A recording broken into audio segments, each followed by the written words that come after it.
I'm going to start with the introductions here, and these are going to be short. I want to basically welcome you again and back, and it's with great pleasure that I do so.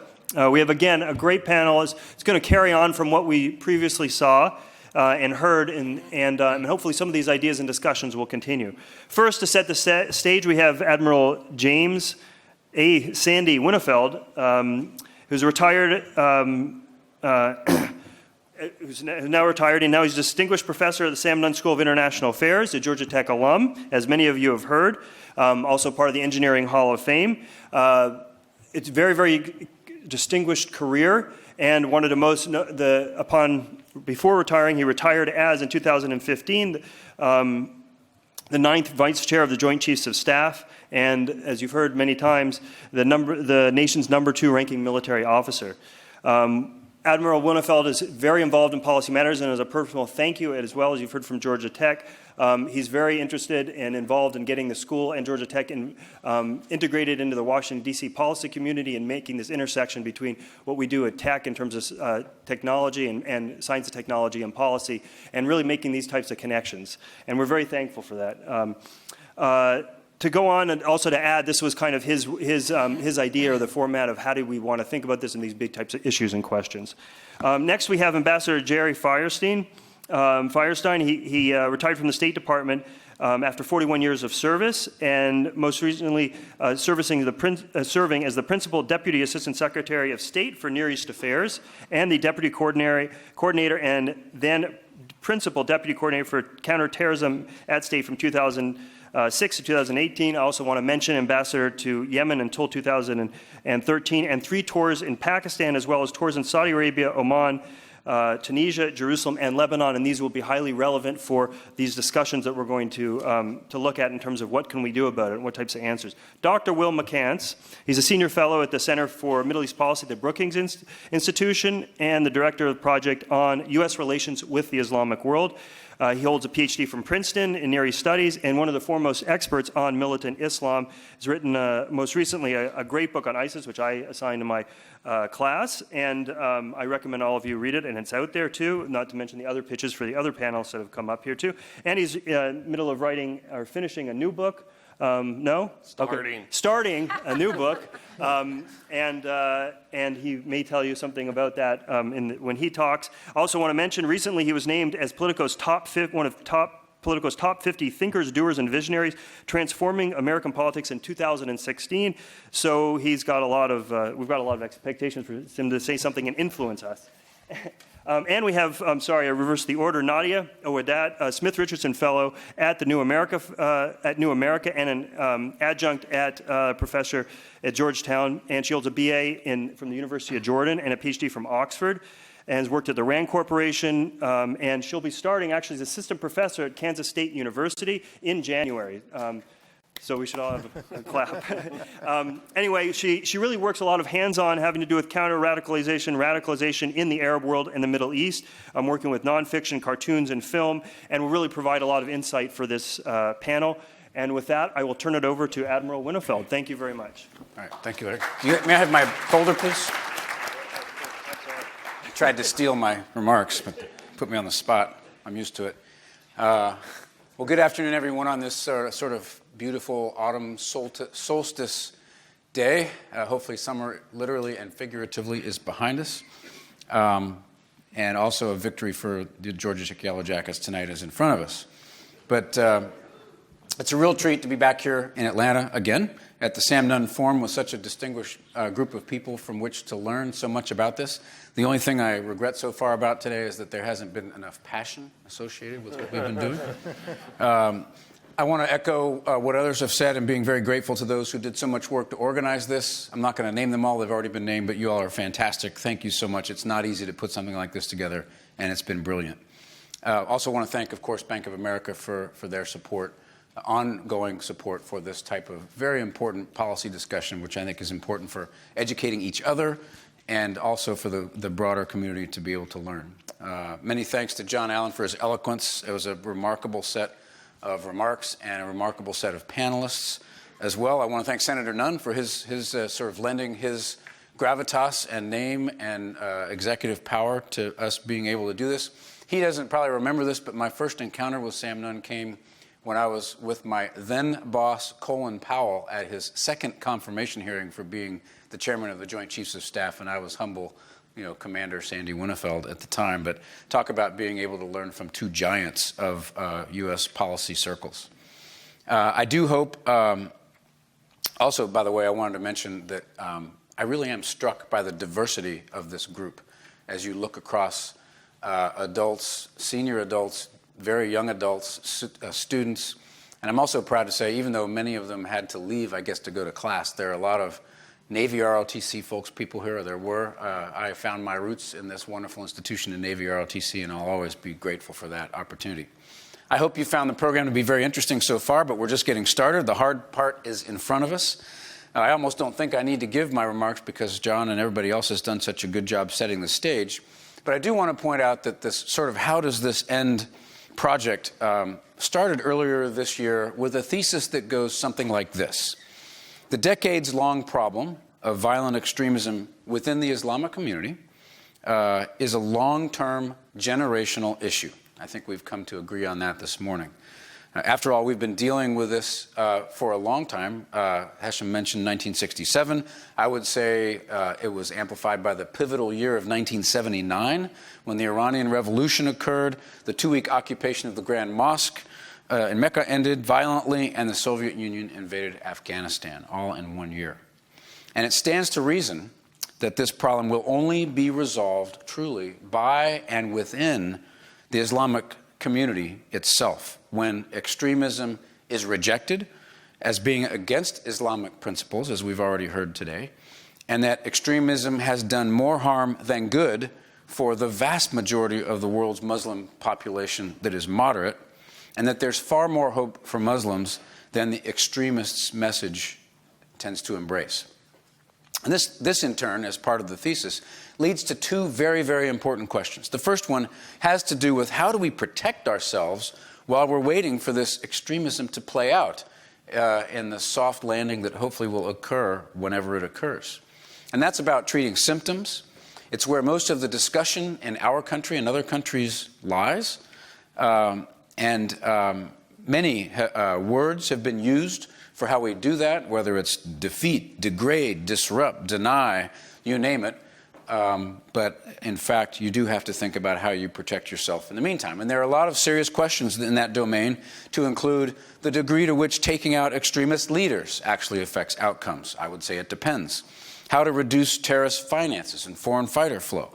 What will come next when ISIL ultimately loses the territory that it occupies in Syria and Iraq, and we'll see ISIL 2.0, which may be terrorism 4.0.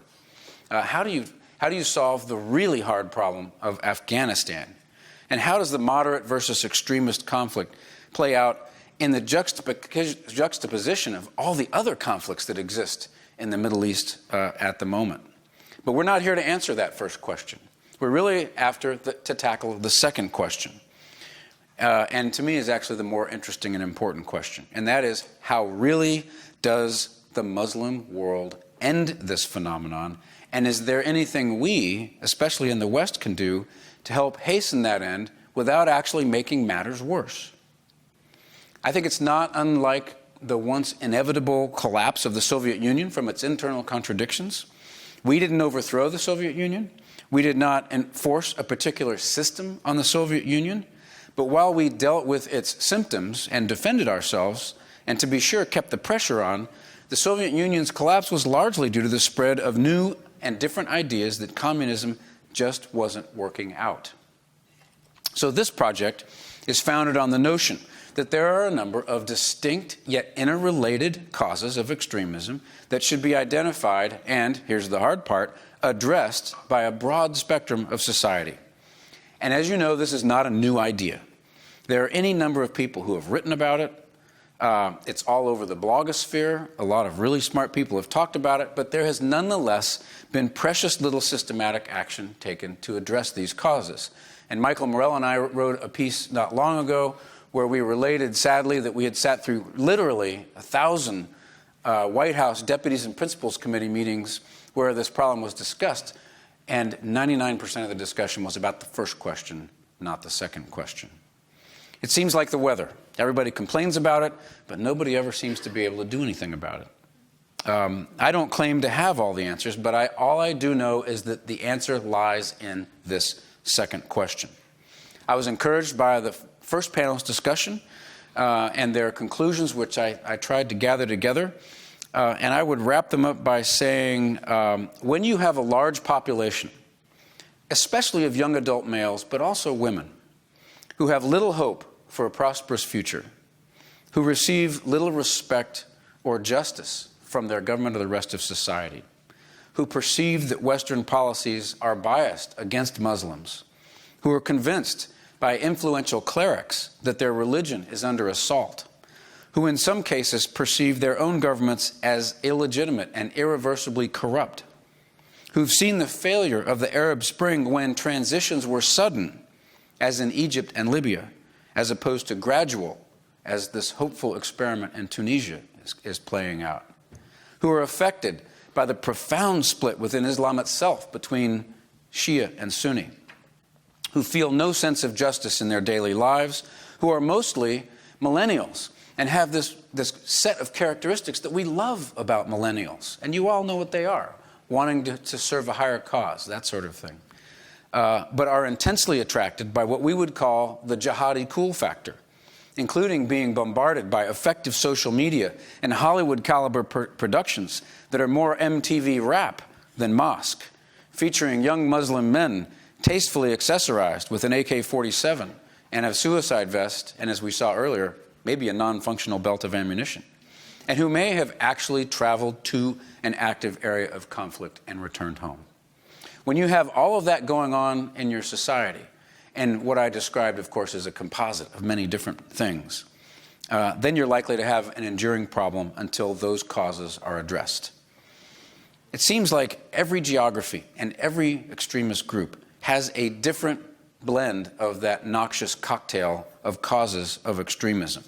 It's different in all the subregions of the Middle East, Africa, Europe, North America, and including Asia. Every one of them has a slightly different blend, and I think we've agreed on that this morning. As Lorenzo pointed out, it's not one factor. You can go places where there's extremism, and one of those factors just doesn't exist, and you can go other places where they exist in a different blend. In some places, economics and respect are much more important than ideology, and in other places, it's the other way around.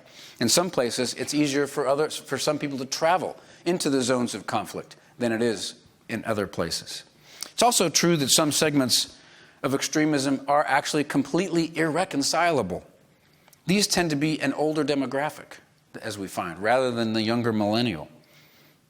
But where we're concerned with this project, I think, is preventing young people from entering into extremism in the first place. And I would suggest that while the underlying causes of extremism are most certainly present here in the United States, as some of our panelists have pointed out, they seem to exist at a lower amplitude here than in other places. Young Muslims are not cordoned off into neighborhoods in the United States.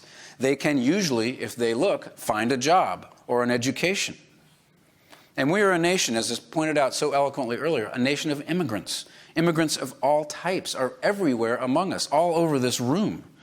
And it's a more natural thing in our society to absorb people like this. And even though all of that is at risk in this political season of populism, isolationism, protectionism, and anti-immigration, where it's necessary for our politicians to place the blame on other people.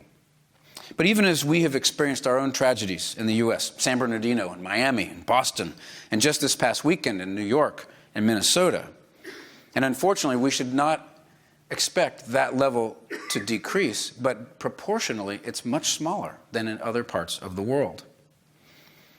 Speaking of the Middle East, other parts of the world, it's interesting to ask whether there is anything in that region, anywhere in that region, where extremism actually is being dealt with effectively. And Senator Nunn referred to the United Arab Emirates. The UAE is not perfect by any stretch of the imagination, and I would not want to advertise them as such. But they're a pretty good example of addressing not only the symptoms, but the underlying causes as well. It's true that 2 of the 911 hijackers actually came from the UAE, which was a very big shock to their system, and they reacted. And now they've done things where very few foreign fighters actually come from the UAE. And they don't seem to have their own internal issues with terrorist attacks. How can that be? My good friend Yusuf Al-Taiba, their ambassador to the U.S., who Senator Nunn also mentioned earlier in his opening remarks, who would be here today, actually, speaking to us, were it not for the fact that he has to support his boss at the UN General Assembly, which is going on in New York right now. He has written about why. And I've talked to him at length. I have breakfast with him frequently to talk about this very issue. And for one thing, the Emiratis have to take it more seriously, because where extremism is a pernicious threat to us, it makes you wonder whether you can walk safely around a shopping mall or aboard an airplane. It's an existential threat to them. So they have to get it right. The question is how. And they know they have to address that first question. So they've attacked extremism militarily in several different countries. They've also been very firm, some say maybe excessively firm, on the law enforcement front. But Yusuf would also tell you that they know this struggle will only be won in the long run by aggressively addressing causes. So they've addressed this in their schools. They've reformed their school curriculums. They've offered guidelines to their clerics. They've provided many more opportunities to their young people to get education and enter their workforce. They're actively confronting extremism in social media. They're working with community leaders on the very important project of intervention programs when they detect somebody going down that path and trying to pull them off of it as quickly as they can. And they're even launching a probe to Mars. Now, does anybody in this room think we're going to learn anything from a UAE probe that goes to Mars? That's not why they're doing it. It's about dignity as a project that will demonstrate to their youth that an Arab nation actually can do something that's highly technical and do it very well. We can only hope that nations like Saudi Arabia, which, as we all know, for the longest time have contributed willingly or unwillingly to this extremist problem. And part of it was as a deal between the Saudi ruling family and the extremist clerics in order to try to achieve some sort of political agreement. But now that it at least seems as though they're trying to embark on a reform path under Deputy Crown Prince Mohammed bin Salman, perhaps they can begin to move in the right direction. And I think we should support them in this, by the way, rather than foolishly opening a Pandora's box of lawsuits and the like that could end up back in our lap as other nations sue us, and it could backfire very strongly. But in any case, recognizing that it really is the Muslim world that needs to address extremism, it makes sense to ask whether there's anything we in Western society can do to help without actually making things worse. So I'm actually really interested in hearing our next panelists discuss the several dimensions of this question. First, I would say, who are the major players that can contribute to addressing the causes of extremism? I'd break them down roughly into government, the private sector, the media, the entertainment industry, the Muslim clergy, and most importantly, the elusive thought leaders within the online millennial generation. I'm interested in hearing whether our panelists would identify anybody that I've missed. Second, why have these groups not already aggressively begun addressing the causes of extremism? Is it just too hard and completely out of our control, so we wish it away? Or is it a lack of understanding among inch-deep politicians and bureaucrats?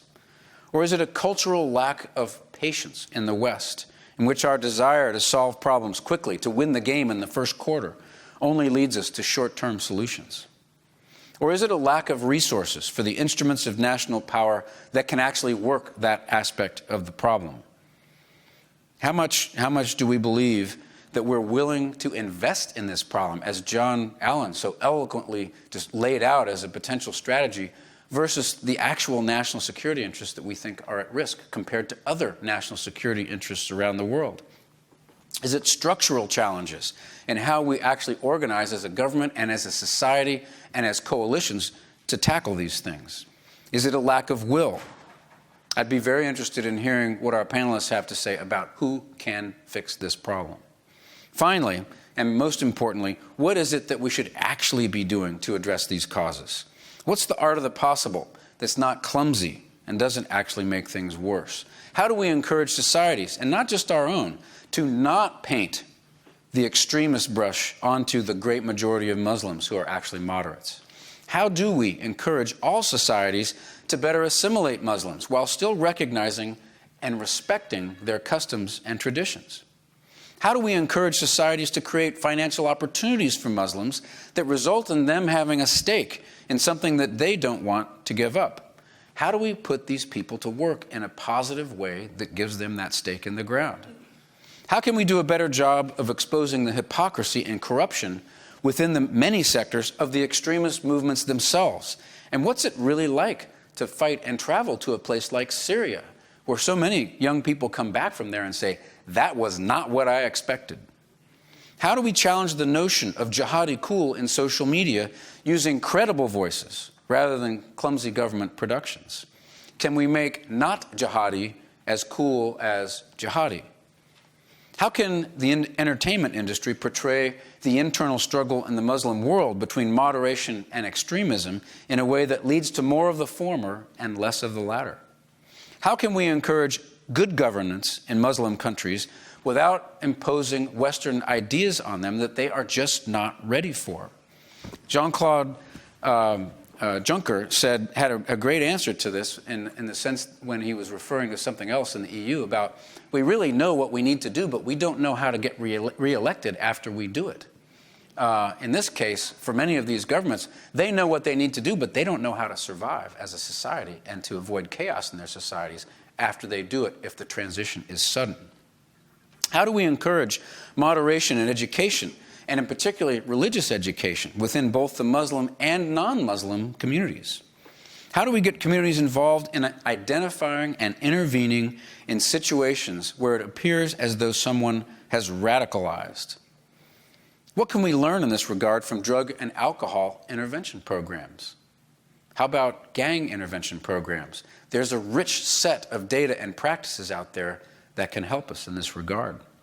To the extent that policies our own Western governments have espoused that, in answering the first question, how do you protect yourself, have actually made it harder to answer the second question, is there any degree to which we can consider policy changes that would actually eliminate some of that problem? What can we learn from places like France's experiment in a Center for Prevention, Integration, and Citizenship, or what has otherwise been referred to as a de-radicalization center? And finally, who should lead this? Should a single entity be charged to actively lead and coordinate these efforts? Or is there some other way, some other tipping point that will cause all of these things to just begin happening?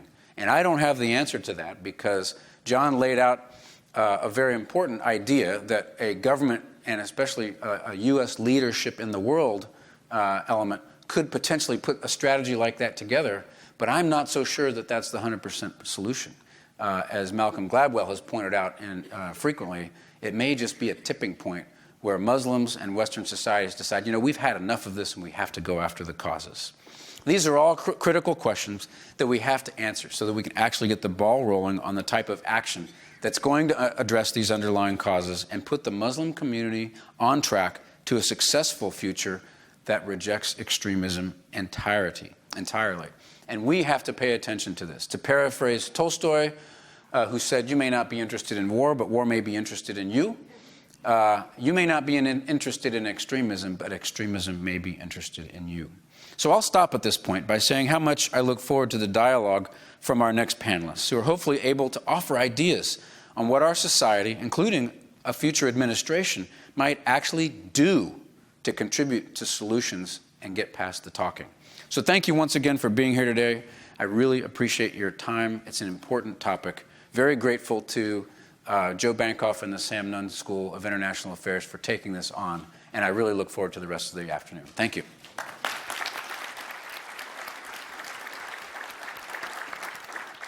Okay.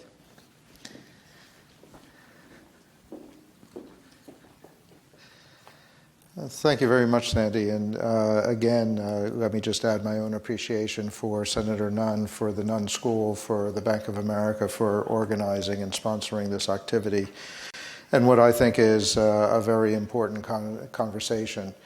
As many of my predecessors up on the stage have discussed and helped clarify, I hope for everybody, The most important question that we face, I think, today is trying to identify what is the nature of the problem that we're trying to address. And I think several of my predecessors have noted that this is, in fact, an extremely complicated issue. There is no single answer to the question of radical extremism, of ideological radicalism and violence. What I can talk about, Lorenzo, of course, talked a great deal about the experience among communities in the West, in Europe, in the United States. I think that there are many people who've spoken to you already who are far more competent than I would be to talk about those issues. But what I can talk about a little bit is what my own experience has been spending a number of years working in the Middle East, including several countries, particularly Pakistan and Yemen, that were themselves beset by the problems of ideological extremism and violence. The first point that I would make is that, in fact, ideological extremism, in my view, is the wrong frame of reference for considering the problems of the Middle East. That, in fact, as John Allen noted, ideological extremism is a symptom of deeper economic, political, and social problems, not the source of those problems.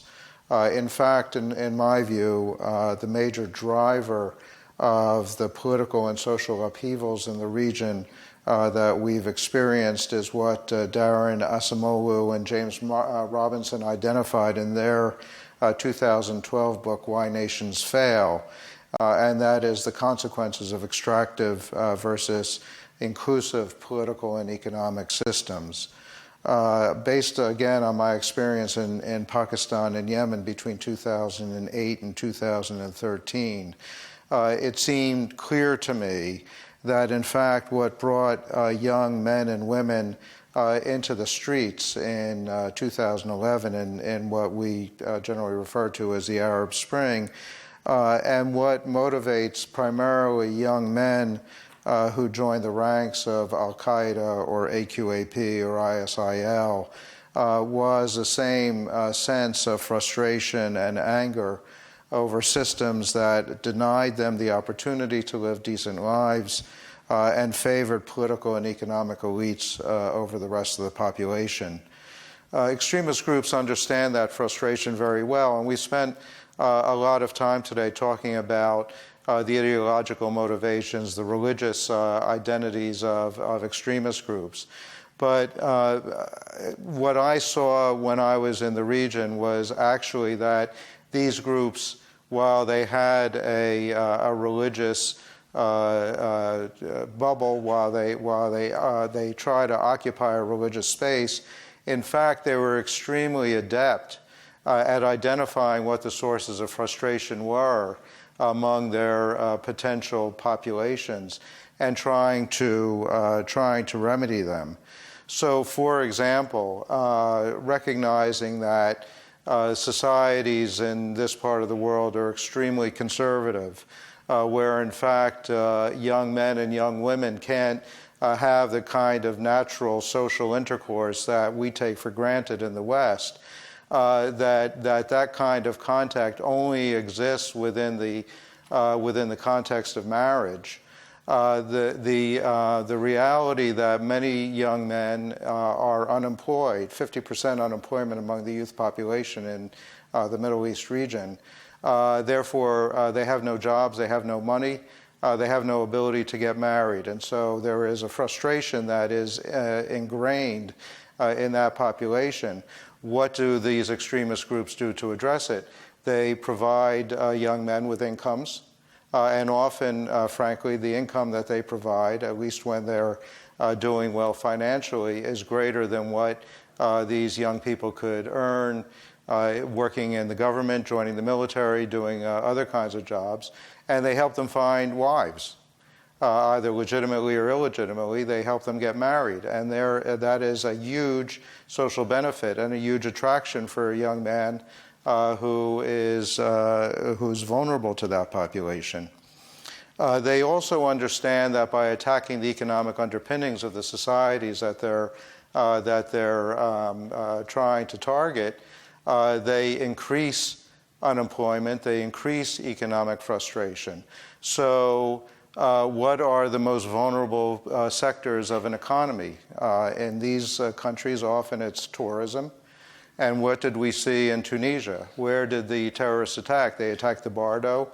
They attacked a resort hotel in Sousse, basically destroying the tourism economy for Tunisia, driving up unemployment, denying young people even the low-paid, low-skilled jobs that they were able to get, and got benefit by increased adherence as a result of that.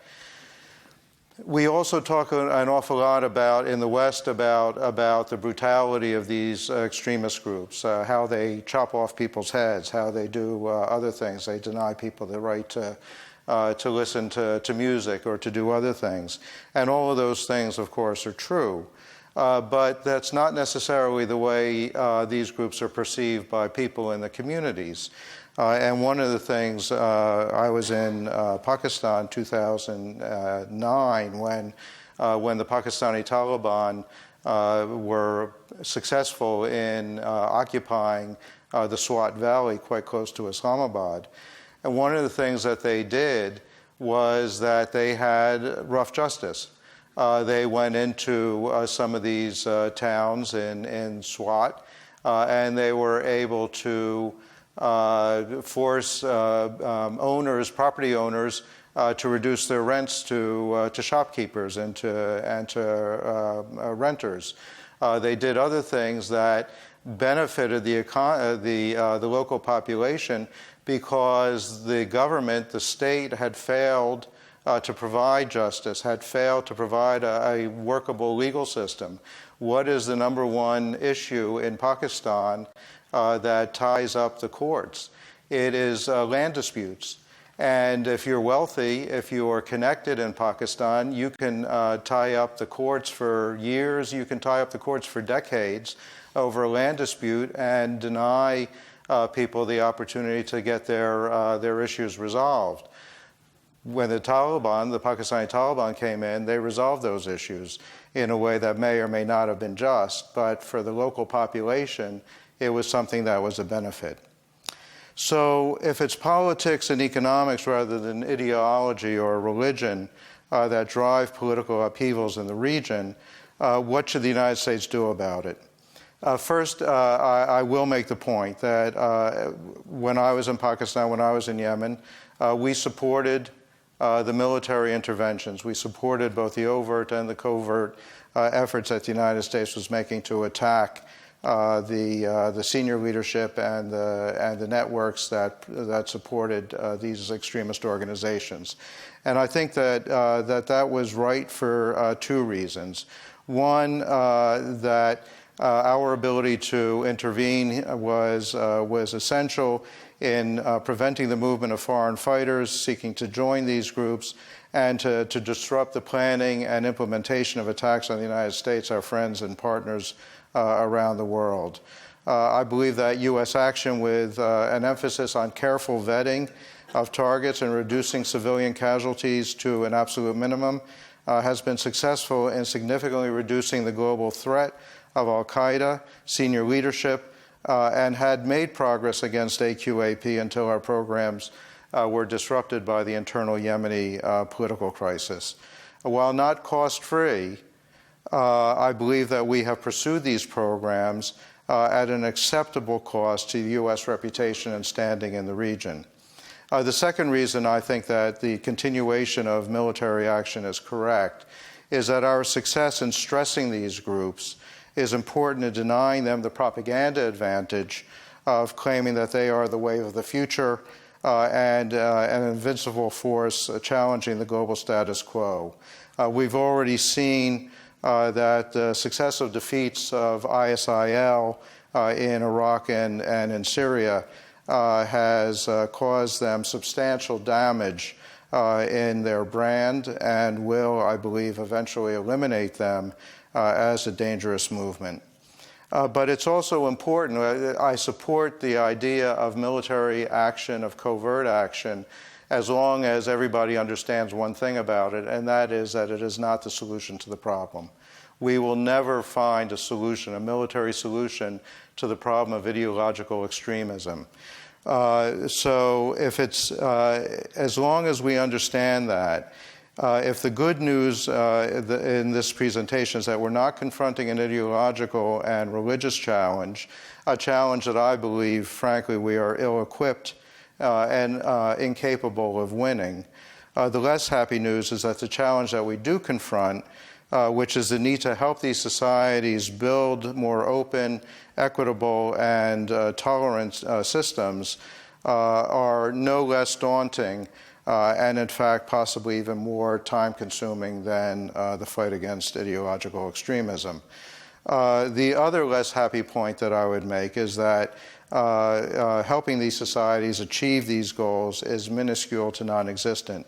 We really don't have the answers to why societies develop or don't develop the kind of systems that we believe. But having said that, I will throw out a few ideas. One is the old phrase, when you find yourself in a hole, the first thing you do is stop digging. The reality is that if we accept the idea that the motivations for young men, and particularly young men, in these societies is to join these groups because of economic frustration and the anger that is associated with them, we need to help them find employment. We need to get money into their pockets. It's as simple as that. And actually, we do know how to do that.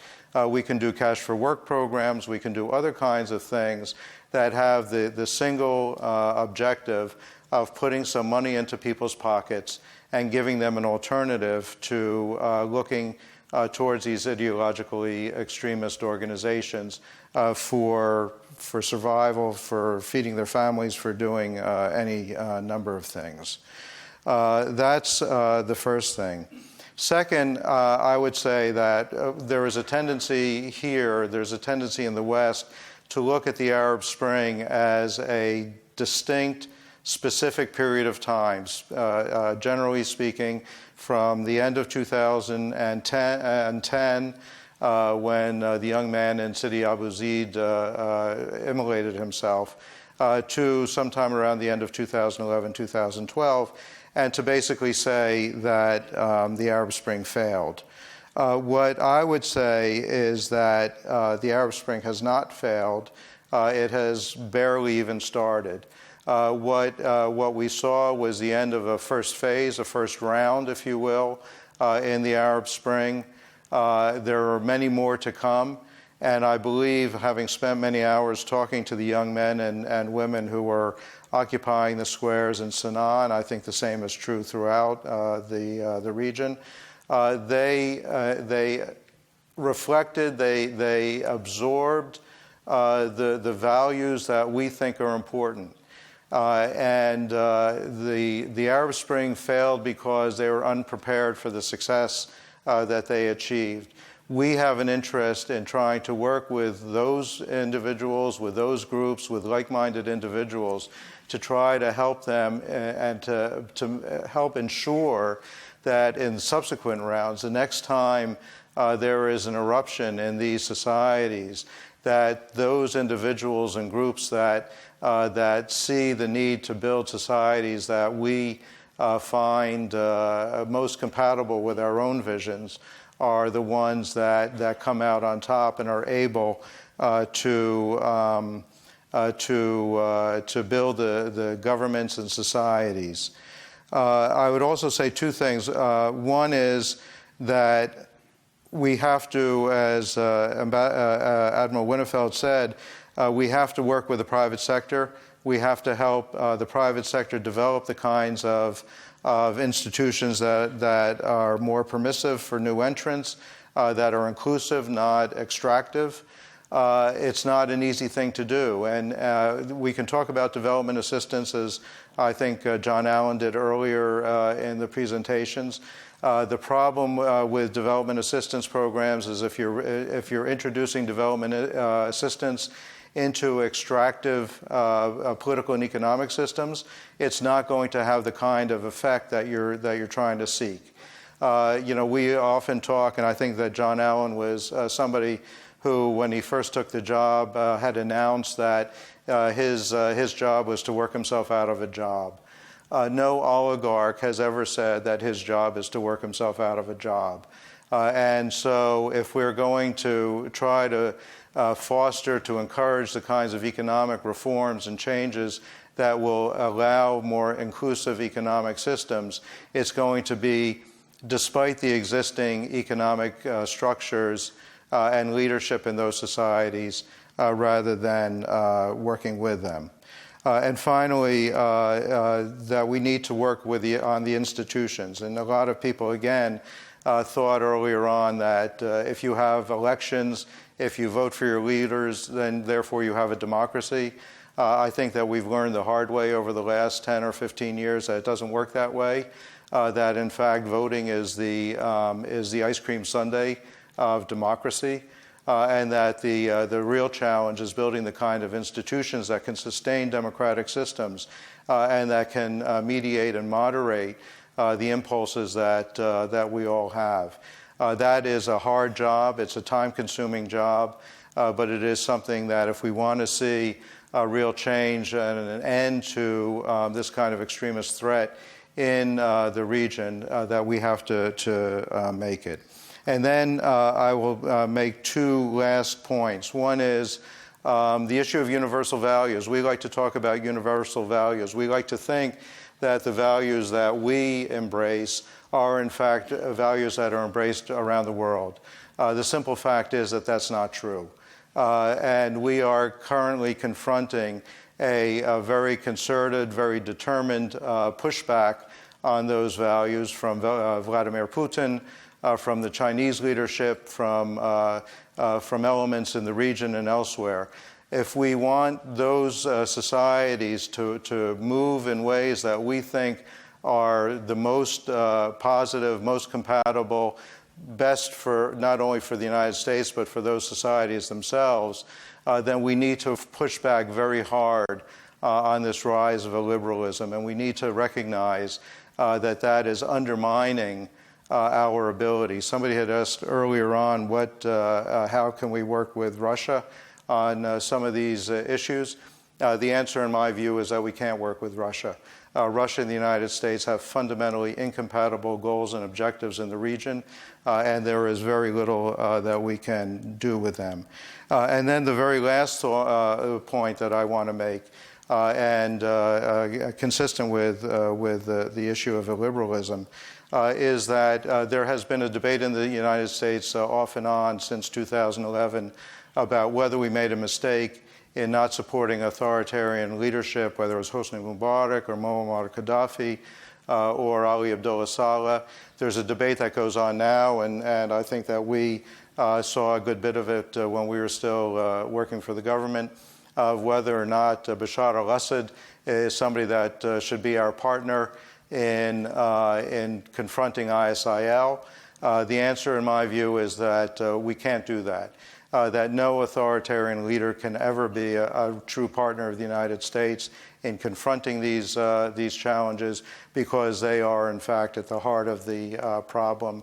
They are the representatives and the avatars of the very kind of political and economic exclusive systems that have to be overcome in order to achieve a solution to the problem of ideological extremism.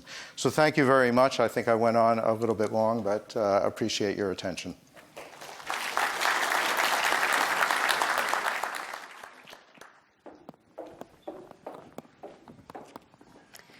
Thank you, everyone, for coming. Thank you, Senator. And thank you, Bank of America, for supporting this forum. If we can start my presentation, please.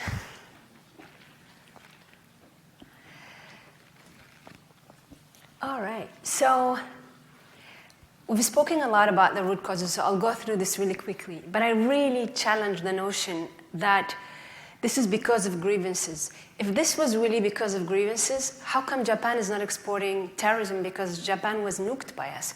How come, if it's really poverty, why is India not exporting terrorism?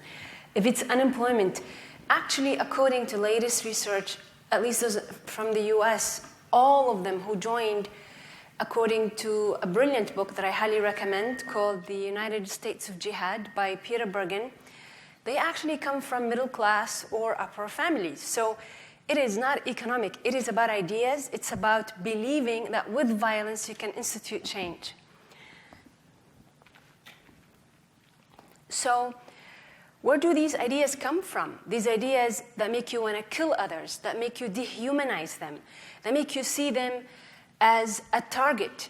Well, first of all, the educational system. So I grew up in the Arab world, and I can't tell you how often I wished I just brought with me my textbooks to show you what we are taught since we are in primary school. Children all over in Muslim communities, I can talk freely about the Arab world, and there's a lot of academic research that details that by the time you finish primary school, you're done dehumanizing the other. You see them as kuffar, infidels. So there are master narratives that you learn. And if you want to learn more about these master narratives that are in your subconscious, that we can relate to. And master narratives, they are very potent because, you just live by them without even realizing. In America, for example, one great master narrative we have is the American dream. That master narrative, I bought into it when I was still in Jordan, and it made me want to come to America because it's very potent. So there's this book called Master Narratives of Islamist Extremists that I highly recommend also. So these master narratives are in media stations that are run by states, our so-called allies. I'm going to show you a little bit of segments to show. Also in the mosques, if you listen to a weekly Friday sermon, may God strike down the infidels and kill the Jews and kill the... This is unacceptable. So we are in a very interconnected world, and we need to have global education. We need to educate our kids everywhere to be global citizens, because whatever happens anywhere affects us all. So it's no longer okay for our ally in the name of, well, it's our culture, we have to respect it. No, it's no longer a privacy issue if it is causing disorder for the entire world. If you would please play the first video. So for example, this is a dean at Al-Azhar, which is the equivalent of the Vatican. If you would kindly forward a third in the time, who's talking about sex slaves that, right here please, that, she thinks this is a dean المشروعة بين المسلمين وبين أعدائهم. يعني لو إحنا حاربنا إسرائيل وإسرائيل دي مغتصبة للأرض بل ومعتدية على البشر وعلى العقيدة، وطبعا إحنا بنتكلم المستحيل، يعني مستحيل إن إحنا هيجي اليوم اللي نحارب فيه إسرائيل، ولو إن سورة الإسراء مبشرة بكده يعني، وليس مستحيلا على الله سبحانه وتعالى. فأصل الحرب من النساء هم ملك اليمين، بمعنى إن عشان أذلهم بيصبحوا ملكا للقائد أو للجيش أو للمسلم يستمتع بيهم كما يستمتع بزوجاته. Okay, that's enough. بعد بقى المتنفع. So we are taught that it's okay to have essentially the war crime of raping girls because they are our enemy, and that is not okay actually. That is an unacceptable notion in any educational system anywhere around the world. We cannot tolerate these kind of ideas anymore in our communities, in the world. It is no longer, oh, this is a different community. We are one community because what happens anywhere affects all of us. So I want to show you another one. It's an educational. Would you please play the second one? Educational for children.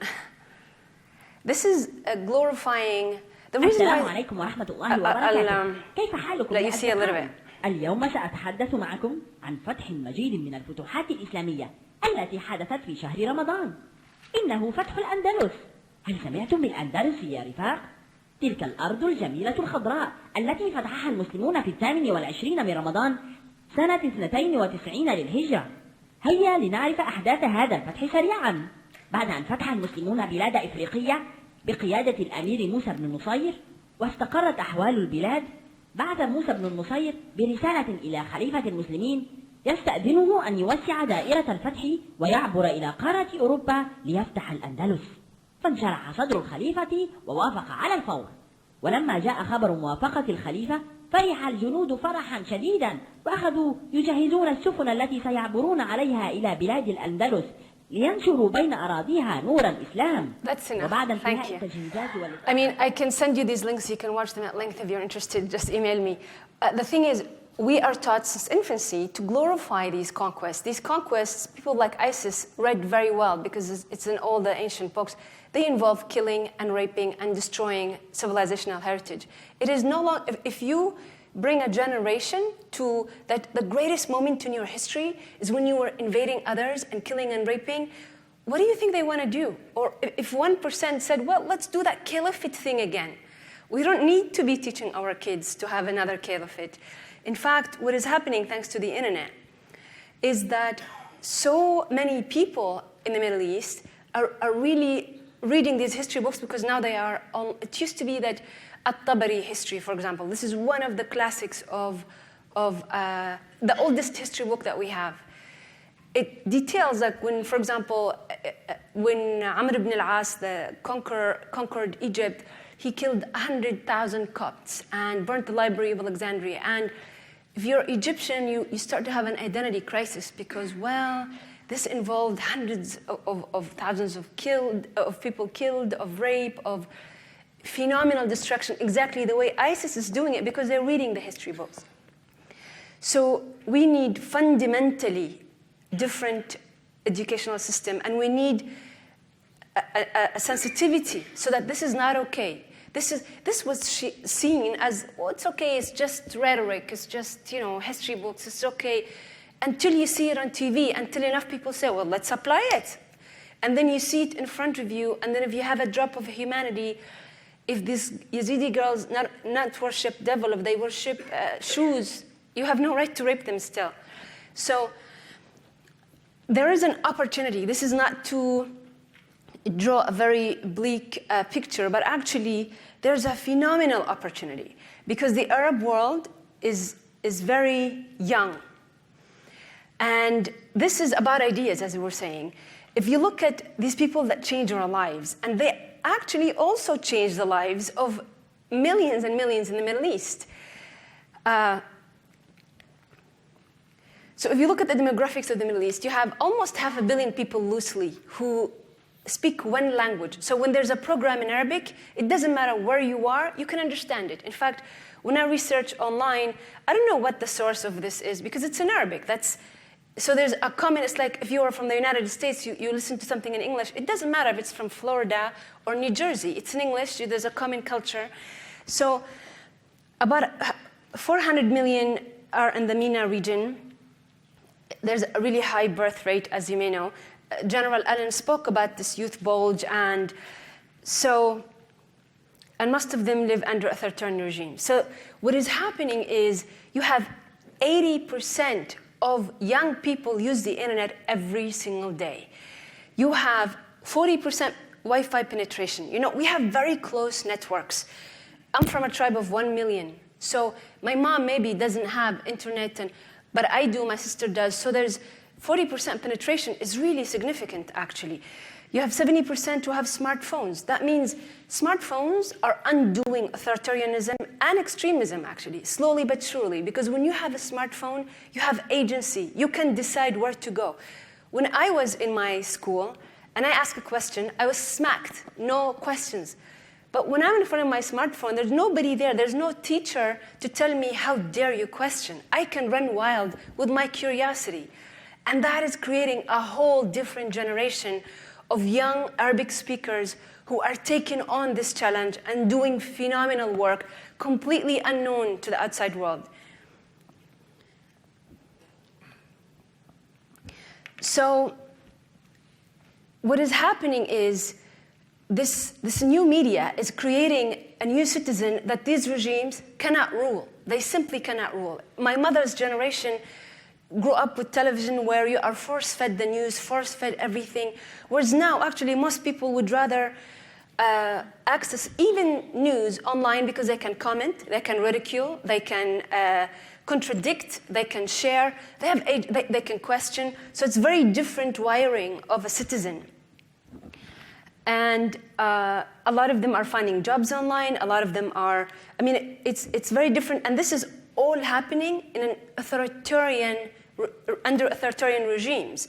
It's not like here where you can just go get a job. The hardest region on earth to start a business is the Middle East. It's one of the richest on earth. There's a brilliant research done by an Oxford academic called The Economics of the Arab Spring. If I want to go start a business in my country of birth, it would be really nearly impossible. Whereas in America, in a week, you can have a company running. So I analyzed what young people are watching online. What is the most watched? What is in general, right? And it is shocking. You may think that, well, it's extremist. Actually, no. Extremism is being undone again, slowly but really surely. A lot of the YouTube channels that are, in fact, number one in all the Arab countries are people who make fun of social, religious, and political authoritarianism. They challenge this tyranny in all its forms. So you might have heard of Jon Stewart of Egypt. I highly, highly recommend you Google Jon Stewart of Egypt and see some of his videos. If you look at the top 150 Facebook pages, none of them are Islamic. In fact, if you compare the Facebook pages of the Muslim Brotherhood, supposedly the biggest Islamist movement, and Ahlam Mustaghani. This is an author who critiqued both Islamist and regimes because they both are the same thing, authoritarians in different hats. She has, by now, probably 8 million. The Muslim Brotherhood has less than 2 million. I mean, imagine. Because online, you have agency. You can like, you can engage. When she would praise or compare Angela Merkel to our regimes, it gets 100,000 share within minutes. This is powerful. And these are really causing phenomenal developments that we can really actually work with. It's because these technology firms are American technology firms. So citizen journalism, the best citizen journalism in the Arab world, it's by citizens. And again, they won awards. It's phenomenally classy. I wish it was this, for example, Hibr in Jordan. They do such great work. The decentralization of authority, I mean, I meet so many young people that are able to create, right now in Jordan, for example, online, using entirely social media, young people created an alliance called Shaghaf. And basically what they're doing is they're holding governments accountable, elections, election education, on their own. They're all young from all over Jordan, from not just the capital, from different tribes. They are from tribes, but they want real citizenship. They're doing this on their own agency because they're educating themselves online independently of what used to be available.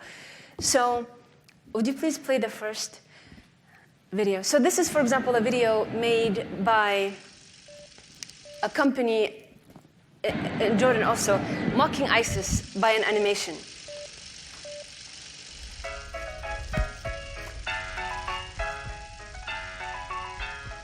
داعش منتج قوي المفعول والتأثير يحطم المجتمعات في أسرع وقت ويعمل على تحويل الدول المدنية إلى دول فاشلة لأكبر قدر ممكن من الوقت قد يمتد إلى عشرات السنين.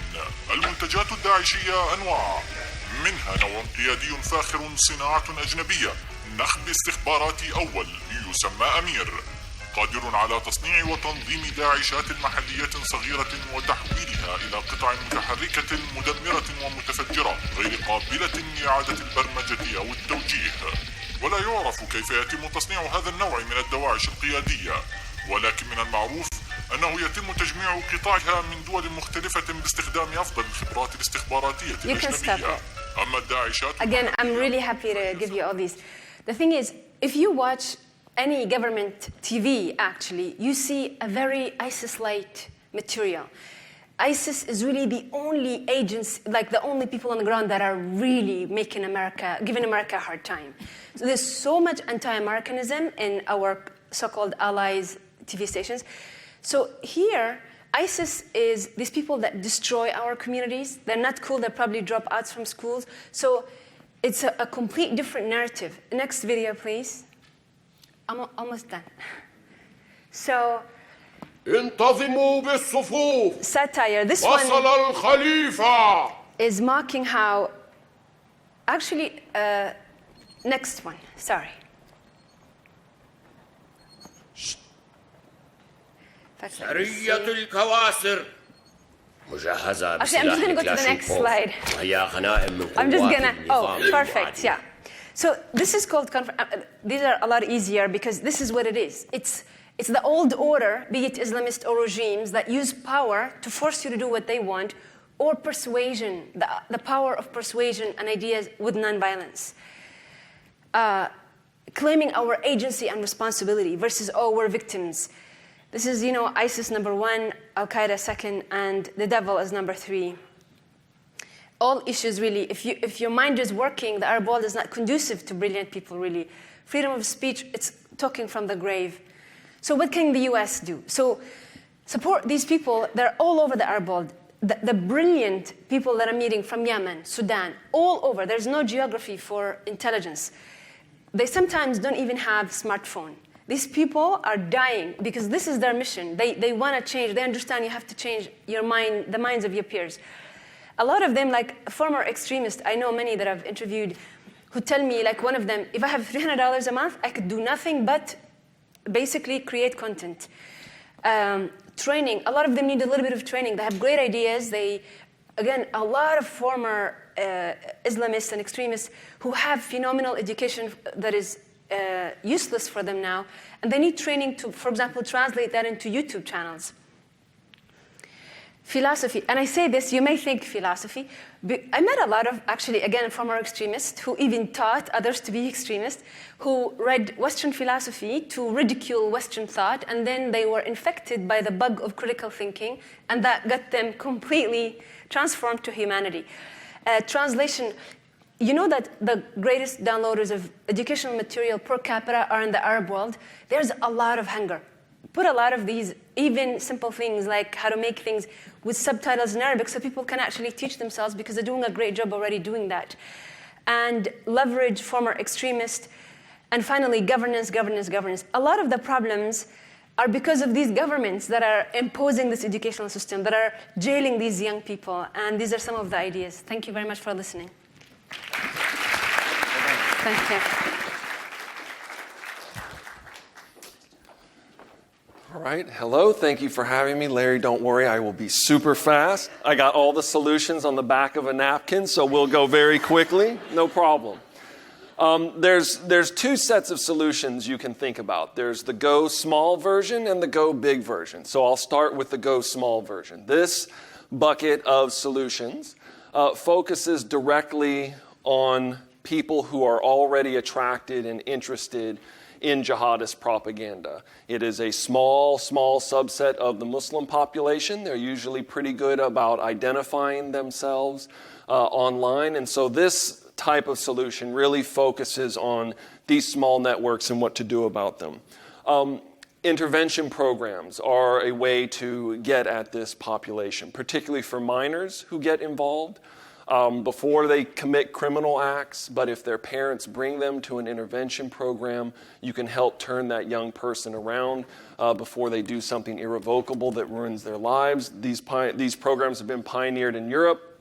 They're just starting to get off the ground here in the United States. We could do a lot more of them. But the value of it is you have a population that you know is already interested in radical ideas, and you will know pretty quickly whether your program is working or not, depending on the recidivism rates of people who go through the program. So it is measurable.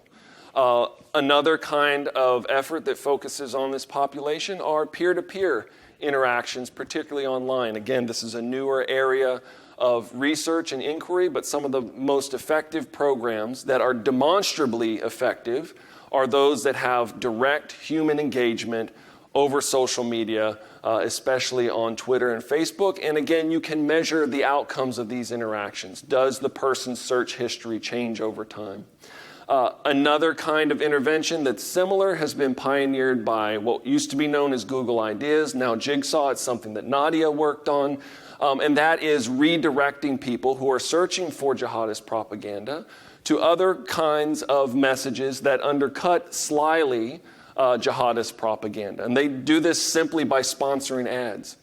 In an 8-week period, they had 350,000 people searching for ISIS propaganda click on these ads and stick around to watch other kinds of videos created in the region that undercut those messages. And what's fantastic about it is they could measure the outcomes, and they could look at people's subsequent search histories to see how these alternative messages affected them. It's a data-rich environment, which is a huge boon to doing this kind of counter-propaganda work. And finally, in the Go Small approach that focuses tightly on these networks of people who are already interested in the ideas, is closing down accounts of people online, particularly those who are trying to recruit and going after the youth. This means the U.S. government working with and leaning on internet service providers, but in particular social media companies, some of which have been dragging their feet and others which have been much more forward-leaning, asking them to enforce their terms of service. These are private companies. This isn't an issue of censorship. They can shut down an account that's violating terms of service, and many of these do. And it's a worthwhile effort, because what it means is it makes it harder for young people who are not already in those networks to find the propaganda. And that's been demonstrated repeatedly. So that's one bucket of solutions. That's the go small approach, focus tightly on the network. Then there is the go big solutions. These are much harder to do. It's some of the stuff that's been touched on in this panel and in the previous panels. But I will click through it quickly. Let's stipulate, first of all, that the Middle East is a very conservative place compared to, say, the United States. Let us also stipulate that many Muslims in the Middle East are untroubled by violent passages in Scripture. It's also a fact. If you've traveled there for any amount of time, you will see it just as Nadia said. It's all true.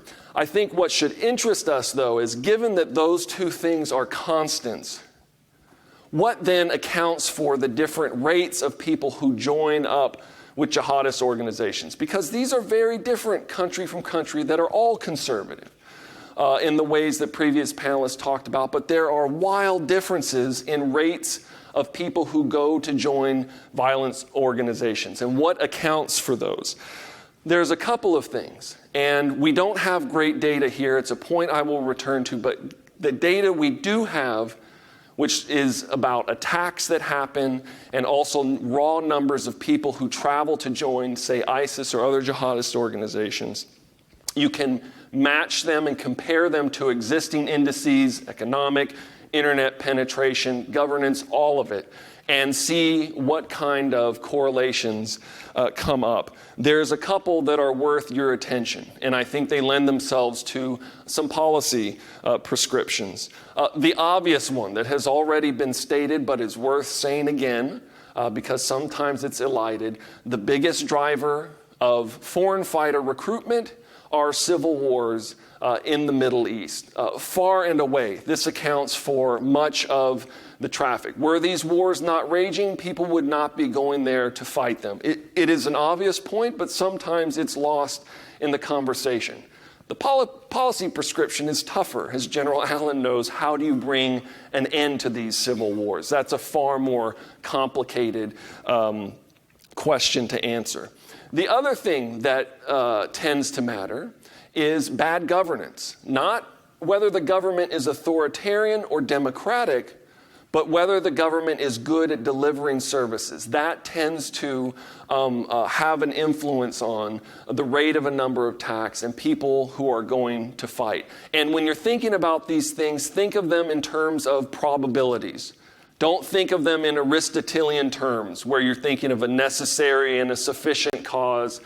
Think of them as increasing slightly the probability that these things will happen, and it's much easier to get your mind around. So bad governance matters, and addressing it, therefore, will matter. Not necessarily the kind of government.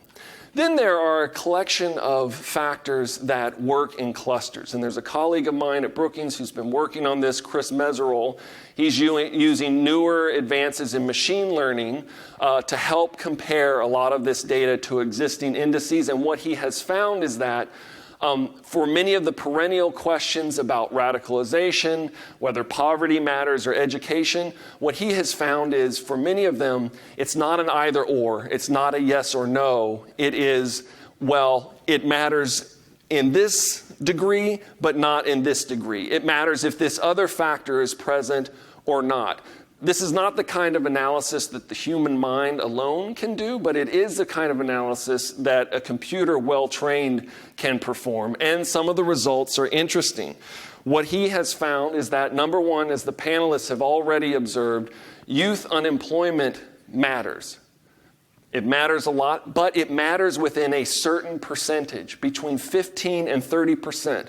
Above and below, it does not have an appreciable effect. Between 15 and 30%.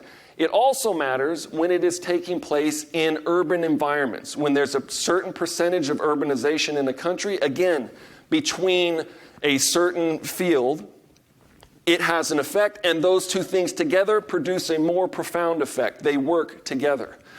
Finally, what he's also found more controversially, but I think interesting given the discussion today, is that a country's politics matter. Particularly when we talk about Islamist terrorism, what tends to matter a lot is whether a country has tried to institute a ban on a veil or not. This is not just in the West, it's also in North Africa as well. Again, it is working in conjunction with these other factors. And if you want to create a simple story in your head, it would be something like you have a lot of youth who are unemployed. Some of them are going to get up to mischief. They're in an urban environment where they can connect with other people who are into mischief, and a recruiter can come in, capitalize on that, and radicalize some of them depending on the national level of politics. So you have pre-existing recruitment networks, pre-existing networks of people who have already radicalized on the ground, who are capitalizing on these underlying conditions to bring people in. So addressing those things will make a big difference, but as all of you in this room know, those things are very difficult to address in our country, to say nothing for overseas. Finally, I want to address the issue of religion and religious ideas. I do think intolerant forms of religion can have an effect, but I confess I'm not exactly sure what the effect is. Yes, they create intolerant societies, but what kind of politics follows from that, I am unsure. It's a project I'm embarking on now, and this brings me to my final point, which is the data is very poor. There has been abysmal investment in just basic data about where attacks occur, how many people go abroad to fight. We in academia, in think tanks, cannot make basic judgments and therefore even prescriptions about what to do unless this data is available. People like Mia Bloom and John Horgan are really pioneering this effort. Lorenzo, who you heard from earlier as well, but if I leave you with anything, it would be that. There can be no advances in our understanding of this problem until governments and private foundations and individuals make a much more serious investment in basic academic research. It is almost utterly lacking, and it is crucial to addressing these problems. Thank you.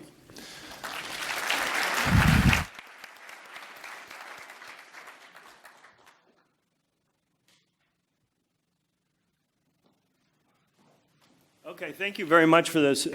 We're running over, but we can probably go about 10 more minutes. We'll get a couple questions. Those that need to leave, that's that's fine. And we'll try to wrap it up, and I'm going to cut my closing remarks and hopefully have them do it instead for me. Okay, sir, I cut you off from last time, so. Good afternoon. I'm Hashim Jibril. I teach currently at Clark Atlanta University. I began my teaching at the University of Maiduguri, an area of the world now that you know is ravaged by Boko Haram. When I was a teacher there in the mid-70s, the students had a week, and they had a hall like this, and they decorated it with pictures of Marx, Lenin, and Trotsky.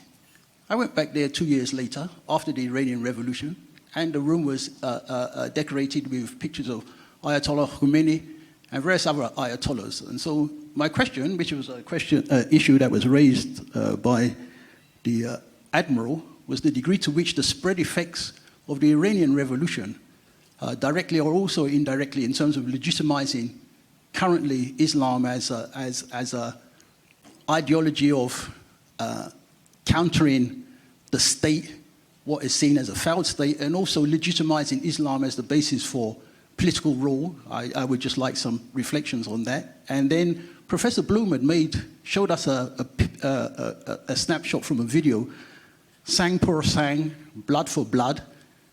What is being conveyed by that statement, and is that also something that we have to consider when we're thinking about both the causes of extremism and also perhaps potential solutions? Thank you very much. Feel free, who would like to answer this? I mean, the rivalry between Saudi and Iran is definitely lethal for the region, because both of them are popping up their proxies and their ideologues, and we see the effect, whether it's in Yemen, in Syria, in other places. I mean, yeah, this rivalry has to end. And both of them are authoritarian regimes. Both of them are using religion to oppress their people and deciding for them everything from what to wear to what to say, what to do with your life. And they're exporting this ideology and this authoritarianism everywhere they stick their hands. Yeah, I would agree. I served first in Pakistan in 1976, 78, before the Iranian Revolution. In those days, there was no real Shia-Sunni conflict. And in fact, my first year, we went to watch the Muharram march in Lahore, and there was no tension, there was no problem. A few years later, I went back for a second tour in Pakistan. It was completely different. And so I think that the Iranian Revolution and the Sunni reaction to the Iranian Revolution has certainly exacerbated tensions, and I think has led to the rise of some of these extremist groups that have really focused in on the sectarian conflict in Islam. Thanks so much. I saw another question right there, sir. Yeah. Thanks. I'm Gigi. The question is in continuation to his. See, and to your point, Nadia, you mentioned about the idea that is shaping up, right? So what is the source of the idea? How, from United States and West perspective, how we can take actions on those ideas? And one of the things you mentioned is the state TV. So the whole, or at least the 70 to 80% of the things what we're talking right now here is about the field level soldiers and how we can contain them. But going 1 or 2 or like 5 levels above, who they are manipulating these field level soldiers for their cause. Say the state TV, what the politics they wanted to achieve out of it by creating the terrorism. So how as a West we can, address those things? Because mostly I feel that we are talking about the leaf level problem, but we are not addressing the root level cause. So once we try to address this, there could be another thing that is coming up. First we, address Al-Qaeda, but now IS. So probably something new might come in the new region, but how to address those kind of problems, that is creating those ideas for their self-interest? So number one is you can only fight an idea with an idea, which is why Al-Qaeda, Saudi Arabia, they will not let you to have free thought. They don't want you to have free thought, because if you have free thought and debates and conversation non-violently where people can agree and convince each other, bad ideas that have no legs to stand on cannot persist. They can only persist if they force you, terrorize you into believing them, or else they kill you. So that's number one. Number two is, it used to be that when I was growing up in the Middle East, there's only state television. But this is no longer the case. We have a phenomenal opportunity of 80% of the population, 100% of them are, or most of them are between the ages of 15 and 25 or 35, who have smartphones in their hands. So you can reach them. You can equip them with critical thinking and agency, and encourage those of them who are brilliant, producing phenomenal products like the Jon Stewart of Egypt that practically brought down an authoritarian Islamist regime. Although I am against coups, but still it raised questions. And it's really important that we support these people. And how do we know which people? People who actually adhere to our values. We cannot decide what's good Islam and bad Islam. There's not one Islam or two Islams or a million Islam. There's different Islams between these billions of people that adhere to it. And the Prophet's companions, many of them killed each other in disagreement, and they knew the Prophet himself for decades. So we're not going to agree on one version. So what we can agree on is the universal values of human rights. We can support people who support freedom of expression, freedom of conscience, freedom of religion, freedom of expression. So we can support these people and pressure governments to allow for that space of debate, of flow free of ideas to take place. I'm going to take potentially one last question and then close out right here in the middle. Ellie here. Elle here.